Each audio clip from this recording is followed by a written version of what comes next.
زمانے کا شکوہ نہ کرو بلکہ خود کو بدلو، کیونکہ پاؤں کو گندگی سے بچانے کا طریقہ جوتا پہننا ہے، نہ کہ سارے شہر میں قالین بچھانا۔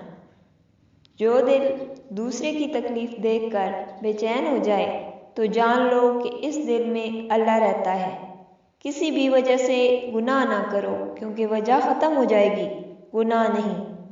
ہر نیکی کے لیے تکلیف اٹھا لیا کرو، کیونکہ تکلیف ختم ہو جائے گی، نیکی نہیں۔ وقت گہرے سمندر میں گرا ہوا موتی ہے جس کا دوبارہ ملنا ناممکن ہے۔ چھین کر کھانے والوں کا کبھی پیٹ نہیں بھرتا اور بانٹ کر کھانے والے کبھی بھوکے نہیں رہتے۔ محمد صلی اللہ علیہ وسلم نے فرمایا، زیتون کا استعمال کرو۔ زیتون کے روزانہ استعمال سے 40 دن شیطان قریب نہیں آتا۔ جتنا زیادہ سوچو گے اتنی اذیت میں رہو گے۔ یا تو اپنے آپ کو مضبوط کر لو یا پھر مصروف کر لو۔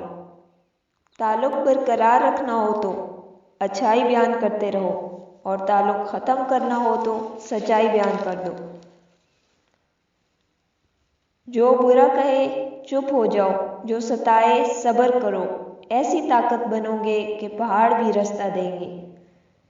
کبھی کسی ایسے شخص پر ظلم نہ کرو جس کے پاس فریاد کے لیے خدا کے سوا کوئی نہ ہو۔